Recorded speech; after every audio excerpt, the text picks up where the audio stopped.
Quando a gente fala daquela coisa da expansão da consciência, aquilo que a gente já tinha conversado, né? É assustador o quanto tantas pessoas ainda dormem. Porque expandir a consciência, né, se acordar, despertar, não é conhecer sobre as coisas do espírito. Também ter esse conhecimento. Mas o conhecimento sem a prática é inútil. É inútil. E esse conhecimento tem tantas pessoas que acreditam que a vida continua, mas não estão ainda adormecidas. Às vezes acreditam porque traz certo conforto acreditar devido até o medo de tudo se acabar, né? Entendeu? De tudo acabar com a morte. Então, não, eu prefiro acreditar que a vida continua. É como um conforto emocional, mas não como uma consciência mesmo. Entende? Porque ter a consciência é muito mais profundo, porque é transformador. Transforma sentimento, pensamento e comportamento. E uma das primeiras características que se observa de quem realmente acordou e está expandindo a sua consciência é a autorresponsabilidade. E então, o que é autorresponsabilidade? É deixar de terceirizar culpas e também saber da sua função social como ser humano. Nós temos uma função social. E o que é ter uma função social? É ser participativo no progresso da humanidade. Começando pela nossa comunidade, né? E se expandindo para nossa cidade, nosso país. É ter uma participação consciente. Então, é essa participação consciente que não existe. Né? Existem muitas atividades sociais, existe. E que as pessoas participam, existe. Menos mal, né? Melhor do que nada. Mas não necessariamente que isso signifique consciência de si e consciência do outro. Porque é a outra característica da expansão da consciência, que é essa primeira que falamos da responsabilidade, da autorresponsabilidade. Uma segunda característica é a consciência do outro. Então, quanto mais a gente se conhece, mais a gente vai compreender as necessidades do outro. Porque, como já disse Ramatiz, nossas necessidades são basicamente as mesmas. E então, ao respeito, à consideração, a essa participação consciente. E então estamos colaborando com o progresso, com o desenvolvimento. Em outro ponto, há muitos também, se tem muitos que ainda estão adormecidos, né? Estão vivendo totalmente no paradigma material, e então, não só no tocante ao egoísmo, a ter coisas materiais, mas o paradigma material, ele abrange outras coisas, de esse distanciamento entre nós e o outro. Um distanciamento entre esse algo que é muito maior do que tudo isso que a gente vive aqui, dessa dimensão universal. Então, há esse distanciamento, que é o quê? Uma não conexão. Então, além desses, também tem aqueles que vamos chamar assim de os falsos despertos, que têm o conhecimento, mas ainda não têm a consciência, porque ainda não sentiram assim. O que a gente tinha conversado no encontro passado, de ter as nossas próprias experiências, que falamos do luminoso, né? Da experiência do luminoso. E antes disso, tínhamos falado de termos nossas próprias experiências. E então, quanto mais a gente se sente, mais a gente sente o outro. E então, o número desses é muito grande. É muito grande ainda. E se sentem, e muitos deles se sentem, que estão no processo de expansão da sua consciência. E não estão. Já não são mais como eram, né? Já houve, sim, um leve despertamento. O conhecimento não deixa de trazer um leve despertamento. tá? Mas se a gente não colocar em prática, e essa prática é nos sentirmos, e então pegar essa teoria e experimentar em nós, não dá frutos. Não dá frutos. E sabe uma coisa que a gente pode perceber, que identifica isso, não para a gente só estar identificando os outros, né? Mas principalmente nós mesmos. Será que eu sou um desses? Exemplo, quando somos contrariados. Qual a nossa reação emocional quando somos contrariados? Se for ainda instintiva, a gente só tem conhecimento, porque a gente ainda não tem um domínio sobre as nossas más inclinações. Por quê? Porque a gente não se sente, não se observa e não se sente, não tem vida interior. E então é algo que é de fora para dentro, porque conhecimento é isso, é de fora para dentro. A expansão da consciência é de dentro para fora. Por isso que é uma transformação. Muda o nosso comportamento, muda a nossa atitude diante das experiências, diante do que a gente encontra no nosso dia a dia, diante do outro, diante das dificuldades, que continuarão. E às vezes até mais. Porque quanto mais a gente vai expandindo a consciência, mais o nosso self vai trazendo à tona questões internas que já temos condições de lidar com elas. Porque se a gente acha que algumas coisas podem estar difíceis na nossa vida, ainda não são tudo que de todo o nosso conteúdo inconsciente. Por quê? Porque vai sendo proporcional à nossa capacidade de lidar com aquilo. Por isso que Jesus disse, o fardo é proporcional à força. Então, o natural é que, quanto mais se expande, mais desafios a gente vai encontrando. Por quê? Porque esse autoconhecimento ele não vai acabar. Ele não será concluído. Então, vamos por etapas. Trabalhou uma parte, vem outra parte. Trabalhou aquela parte, virá outra parte. Até que nós estejamos trabalhando a nossa liberdade consciencial. E isso implica liberdade existencial, autonomia espiritual. Tudo aquilo que a gente já tinha conversado. E não tem como ser tudo isso acontecer se não for através das nossas próprias experiências.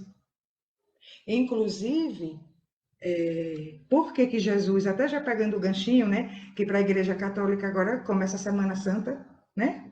Teve Domingo de Ramos, hoje segunda-feira, né, começa a Semana Santa. E por que então essa coisa com Jesus pegando esse gancho? Porque Jesus deixou tudo isso de uma forma até clara. Embora ele falava por metáfora, mas a depender com que olhar você vai ver a mensagem de Jesus, né? E no caso desse olhar da expansão da consciência, da imortalidade da alma, você compreende que a mensagem dele é universal, que é para todos e é atemporal, porque é para qualquer época da humanidade. Então, quando a gente diz que expandir a consciência é nos sentirmos, e sentir, então, a gente passa a sentir o outro, é o amar a si mesmo, né? Amar o próximo como a si mesmo. É isso. Jesus, e a gente já conversou isso tantas vezes, né? A mensagem de Jesus toda é sobre a liberdade. Conhecereis a verdade vos libertará. Né? Nos liberta de todas as nossas necessidades dentro do paradigma material, que vem de um acúmulo de gerações, de existências após existências, de crenças que estão ali em nosso inconsciente e que essas crenças nos dirigem. E Jung até já tinha falado, né, que se não conhecermos a nós mesmos, né, a tudo nós chamaremos de destino.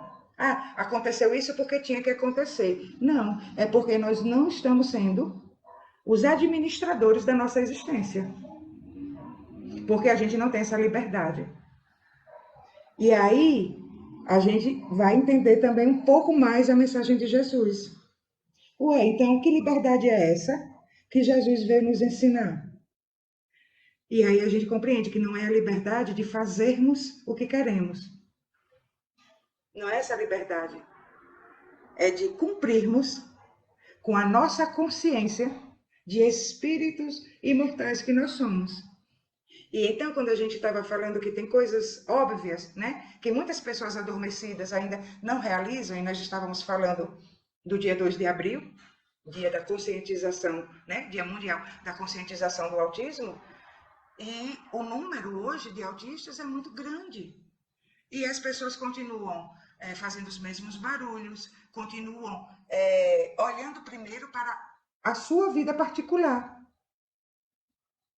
E aí, aquele que compreendeu a mensagem de Jesus e está nesse trabalho de expansão da consciência, vai entender que liberdade não é isso. A liberdade é da consciência da imortalidade da alma. O meu direito termina quando o do outro começa. É a liberdade de você mesmo decidir que não deve realizar tal coisa que vá prejudicar outra pessoa, mesmo que essa pessoa more do outro lado da sua quadra, que você não conhece, mas que você sabe que o seu barulho pode chegar até lá e que vai incomodar. É a liberdade de decidir. E quando ele disse, aí a gente compreende mais um pouquinho, que quando ele disse, né, eu não vim descumprir a lei, que era a lei, né, dos judeus, a lei mosaica, né, mas dar-lhe cumprimento. Ué, o que ele quis dizer com isso? Se a mensagem dele era sobre liberdade, e ele disse que veio dar cumprimento, Jesus era judeu, e ele disse que veio dar cumprimento à lei, então a lei mosaica, que os judeus, né, ainda pregavam, então seria a obediência a essas leis, então não haveria liberdade. O que é que isso significa, então? Que essa liberdade consciencial, que você realiza o cumprimento dessas leis, sem que seja preciso a determinação para que você cumpra. Teve uma vez que conversamos, não foi, sobre isso? E até lembro que demos o exemplo do cinto de segurança. Há uma lei que você só pode dirigir com cinto de segurança, né? Quem tiver ao lado também, com cinto de segurança. Mas quando você tem a consciência do perigo de dirigir sem cinto de segurança, você vai usar o cinto, mesmo que não haja lei que determine. Você tem a liberdade de decidir. E aí a gente entende que grande amor de Jesus. Que grande amor ele veio trazer. Porque ele trazendo o entendimento da liberdade de sermos quem somos, enquanto espíritos imortais, ele deixou para que a gente decida sobre o nosso progresso. E isso é lindo demais. Isso é amor. Jesus era tão grande, tão grande, tão grande, e ele nunca disse, eu te curei. Ele dizia, a sua fé lhe curou. Isso por quê? Porque quando você decide pela fé, é você que se cura. E então ele quis que a decisão fosse sua. Para que você mesmo faça suas escolhas. E porque ele sabia que nós já tínhamos a condição para isso. E aí a gente reflete a respeito, né? De quem somos, para que nós estamos aqui, qual a nossa participação coletiva, quem somos nós enquanto indivíduos e enquanto seres coletivos. E se a gente não tiver essa fusão, não tiver essa consciência, a gente só tem conhecimento, inclusive do Evangelho. Porque você pode saber o Evangelho todinho de cor, mas se não experimentou em si o que cada palavra ali quer dizer, não procurou sentir em si, não há um trabalho interno. Então não há transformação. Então Jesus ele veio, deu uma bagunçada, né? Veio bagunçar para colocar a nossa mente em ordem. para que a gente administre a nossa vida. Então, você cumpre com a lei, com as leis sociais, mas não por serem leis sociais, mas pela consciência da sua função social. Então, você cumpre essas leis e vai além delas. E vai além delas. Por um exemplo, não, som alto somente até as 10 horas, que não é uma norma, não é uma lei. É um costume que se tornou uma norma social. Quando se apenas cumpre as leis sociais, às 10 horas, às vezes até você passa um pouquinho, 10h10, você desliga seu aparelho de som. Mas quando você já é um ser livre, você não precisa que o relógio bata 22 horas para que você desligue o som. Você nem liga em volume alto. Então, isso é cumprir a lei e ir além dela. Isso é liberdade existencial. A liberdade de ser um espírito imortal e não de fazer o que quer. Jesus prezou tanto por essa liberdade que quando estavam no barco, né, e na tempestade, e seus apóstolos, né, ficaram com medo, e ele disse assim: homens de pouca fé, até quando estarei convosco? Ou seja, liberte-se desse medo, porque você não precisa nem de mim. Você pode acalmar a tempestade, como eu acalmo. E a gente até repete o que tinha dito. Olha o tamanho, olha a imensidão, a profundidade do amor de Jesus, de nos igualar. E ele não disse? Vós sois deuses. Se quiserem, podereis fazer coisas mais grandiosas do que eu.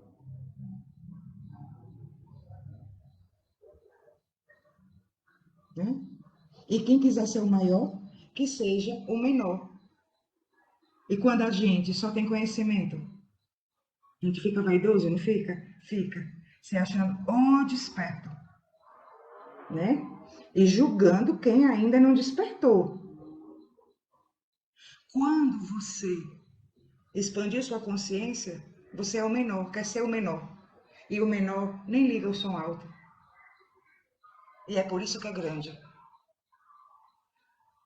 E ele se colocou tão em pé de igualdade conosco e serviu tanto que com isso ele mostrou o quão grande ele é. E essa é a mensagem dele. Que é na liberdade que a gente ama. E é na liberdade que a gente se torna grande. Porque quanto mais aprisionados estivermos, mais dependentes de condições externas para validar o nosso conhecimento, nós teremos nessa dependência. E é isso, pegando esse ganchinho, né, da Semana Santa Católica, que pode ser para nós um momento de reflexão, porque se forma uma egrégora, né? Como é que se forma uma egrégora? De acordo com os sentimentos, né, que formam um grupo. Então, essa egrégora irradia esse sentimento. E então, nesse momento em que muitos pensam na vinda de Cristo, na sua ressurreição, como os católicos, há essa egrégora que a gente pode se beneficiar dela. E então, nós refletirmos sobre a nossa existência, sobre a expansão da nossa consciência, sobre essa liberdade de ser, para estarmos aqui, livres do que pensamos que somos, para o que realmente somos possa se manifestar e, se manifestando, possa contribuir com o mundo. E assim, o mundo venha a ser um lugar melhor. E a gente possa ter contribuído com isso. E tudo parece ser tão simples, né, Angélica? dias. É só ser, é só se entregar. Ou seja, não é só conhecimento, é se entregar à experiência para poder crescer. Senão a gente não entende. Foi a coisa mais linda. Isso é como você disse, é tão simples, né? É só se entregar. O que acontece é que há o medo, né, dessa entrega. Porque o ser humano, ele tem uma necessidade de uma identidade e de uma referência, né? Que é onde ele se apoia, onde ele se segura. E essa entrega é, não sei o que será amanhã. A gente quer estar no controle. Por isso que a gente não solta esse controle e se entrega. Que é de... Eu sou assim.